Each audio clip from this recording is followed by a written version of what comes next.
Dans la ville de Vilna, jusqu'en 1920, il y avait pratiquement 1 million de juifs qui vivaient. Et un jour, j'ai rencontré un historien, qui est aussi un rave. Il m'a dit, est-ce que tu sais combien il y avait de divorces dans les 90 ans avant la destruction de la ville de Vilna? Et je lui ai dit, je ne sais pas, peut-être quelques milliers. Il m'a dit, sache, en 90 ans, dans la ville de Vilna, il n'y a eu seulement 70 divorces. Qui sait, aujourd'hui, qui ne connaît pas une famille où malheureusement, un de leurs enfants ont divorcé, et des fois même plus que Dieu nous préserve. Il y a même un certain Mahamar de Rav Yaakov Meir Scherter, un de nos grands maîtres qui vit aujourd'hui le Rosh Yeshiva, la Yeshiva des Mekoubalim à Yerushalayim, qui a dit au nom de Rabbi Nachman de Breslev que nous avons tous entendu parler de la guerre de Gog ou Magog, cette grande guerre que tout le monde a peur. Et Rav Yaakov Meir Scherter écrit dans ses livres et il dit, au nom de Rabbi Nachman, est-ce que vous savez ce que c'est la guerre de Gog ou Magog? Ce sont les divorces dans les familles. Ce ne seront pas deux nations qui vont se disputer, mais plutôt deux êtres, deux familles qui se sont réunies pour être heureux. Deux familles qui se sont réunies pour remplir leur maison d'amour. Et un beau jour, malheureusement, le Yetzer Hara, les problèmes familiaux, les problèmes mentaux, les addictions, et ainsi de suite, vont apporter ces familles au divorce. Mais le divorce ne s'arrête pas seulement au moment où monsieur et madame, ou madame et monsieur divorcent. Le divorce, c'est quelque chose qui va durer et qui va vivre avec ces deux personnes pour le reste de leur vie. Nous savons tous que deux êtres qui se sont mariés, qui ont eu des enfants, vous allez pouvoir divorcer de votre conjoint ou de votre conjointe, de votre mari ou de votre femme, de votre belle-mère ou de votre beau-père, et ainsi de suite, mais vous ne pourrez jamais divorcer de vos enfants. Un père sera toujours le papa de l'enfant, et la maman sera toujours la maman de l'enfant. Que vous avez la garde exclusive, ou que vous avez la garde partagée, que vous avez un droit de visite une semaine sur deux, il en reste que votre enfant fait partie de votre vie. Et là, on a de plus en plus de problèmes qui nous arrivent à travers comment vivre ces familles recomposées. Très souvent, la maman a un ou deux enfants avec un premier mari, elle se remarie avec un deuxième mari. Peut-être qu'il a lui aussi un ou deux enfants. Et ensemble, ils ont un ou deux enfants. Se retrouvent à des moments de Chagim, de Pessah, de Shavuot, de Sukkot, d'été, où il y a énormément de questions. Comment faire? Quoi faire quand le père veut A, la mère veut B. Quand le beau-père veut quelque chose, quand la nouvelle belle-mère de l'autre maison, qui a été reconstituée aussi, a certaines difficultés. Et là, nous n'avons pas un mariage à deux, nous avons un mariage à 4. Et très souvent, nous avons des mariages à 6, avec un ou deux divorces, qui va compliquer les choses à un niveau qu'on n'a même pas d'idée comment y arriver. Et un jour, un homme m'a demandé, mais Rabbi, dans la Torah, nous parlons de tout. Nous parlons de la vie, nous parlons de la mort, nous parlons de la pauvreté, nous parlons de la richesse, nous parlons de tout ce qui peut exister. Comment se fait-il que la Torah n'a jamais véritablement abordé le sujet des familles reconstituées? Malgré la Gemara dans Yebamot, elle parle des frères et des sœurs qui vivaient sous le même toit. Mais elle ne nous parle pas de ces difficultés.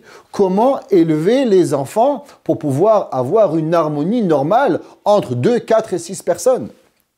Et là, je lui ai dit, tu sais, avant, il y avait une chose qui était extraordinaire, qui s'appelle les bonnes midotes. Dans la Torah, nous partons du principe qu'une personne, avant d'affronter n'importe quelle difficulté, elle doit travailler sa façon d'être à soi-même, à être une bonne personne, à accepter ce qui nous arrive envers Akadosh Baruch Hu, à accepter toutes les difficultés qu'il y a, la Emouna, numéro 1. Numéro 2, le respect d'autrui. Numéro 3, apprendre et à réfléchir. Est-ce que mes actions vont déranger? Très souvent, une personne peut être une bonne personne, peut avoir de bonnes intentions, mais quand j'agis, alors automatiquement, je peux déranger la personne qui est en face de moi. Ce qu'on appelle le Ben Adam Lachavero. La Torah parle du principe qu'avant le monde, avant d'agir, il avait 3 principes de base. Le premier principe, la Emouna envers Kadosh Baruch Hu. Si malheureusement j'ai dû divorcer, Eh bien, c'est que Akadosh Baruch Hu le voulait. Numéro 2, pas croire que j'ai gagné. Parce qu'il n'y a personne qui gagne dans un divorce. Avoir de l'humilité. La troisième, c'est pas parce que je pense que j'ai raison qu'obligatoirement j'ai raison. C'est pas parce que je suis une bonne personne que tout ce que je vais actionner ne va pas déranger la personne en face de moi. Donc c'est pour ça que la Torah, avec ces 3 principes, on évite principalement toutes les difficultés qui sont devant nous.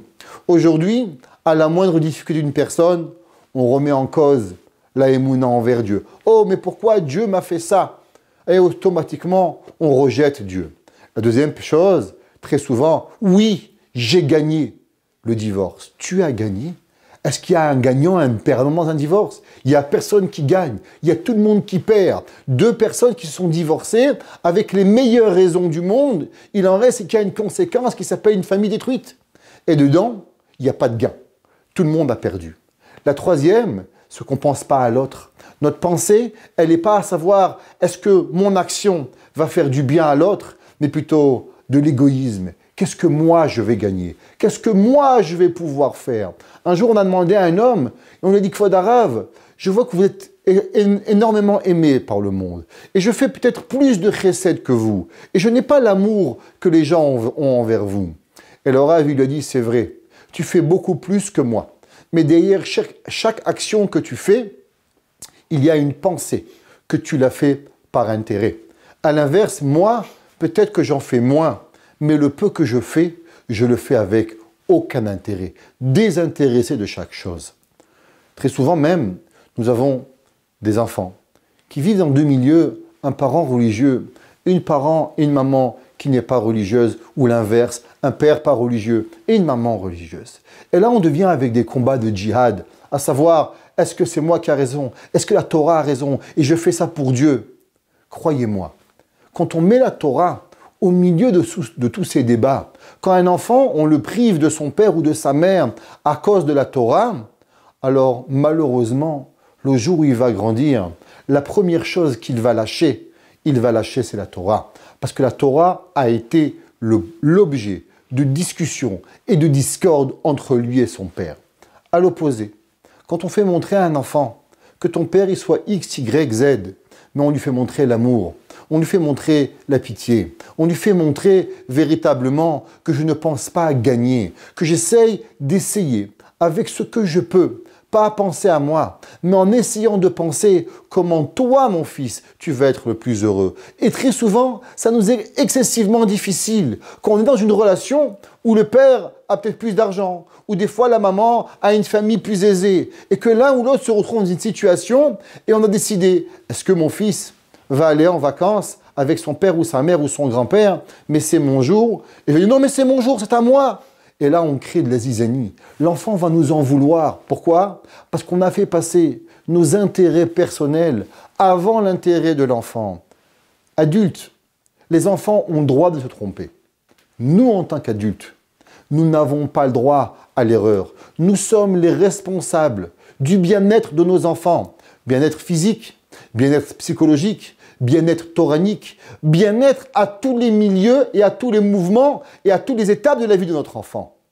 Est-ce qu'on voudrait que mon fils se rappelle que je me suis bagarré avec sa mère, qui le garde tous les jours à cause d'un week-end à la pêche, ou bien je voudrais qu'il se rappelle de moi comme une personne qui a su réfléchir à ce qui est le plus important pour lui. Et je terminerai avec une histoire extraordinaire. Un jour, il y avait le Rav Moshe Feinstein, était la bar mitzvah de son fils, et le matin de la bar mitzvah, il a dit à son fils, tu sais mon fils, je ne pourrai pas assister à ta bar mitzvah. Et il lui a dit, papa, pourquoi? Il dit, parce qu'il y a une crise en Amérique où tous les rabbinim doivent se réunir, et malheureusement c'est ce matin. Donc je ne pourrai pas être à ta bar mitzvah.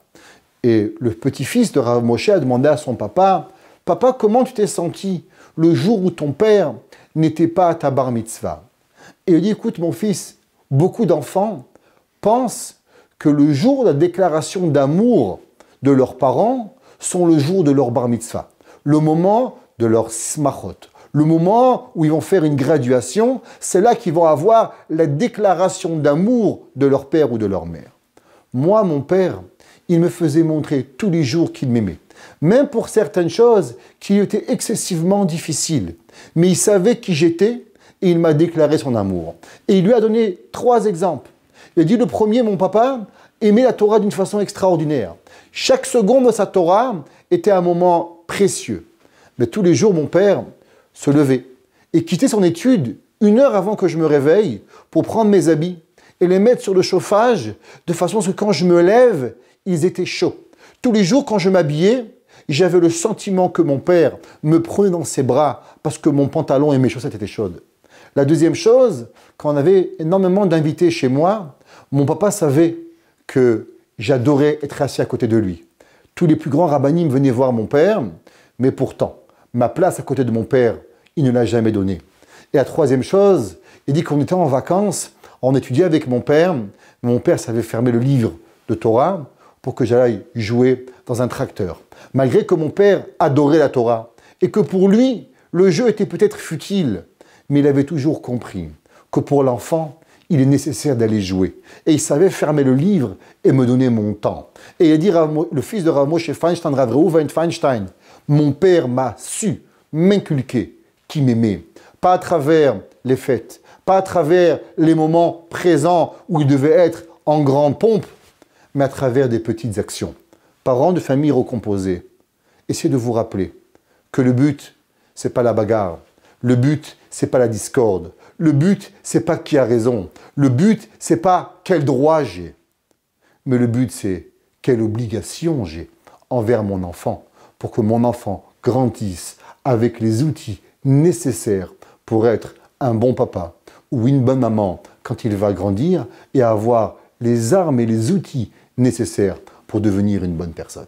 La ligne d'écoute Torah Box, c'est une équipe de thérapeutes et coachs bénévoles à votre disposition chaque jour pour vous écouter et vous aider à surmonter votre difficulté. Problèmes de couple, solitude, dépression, violence, harcèlement.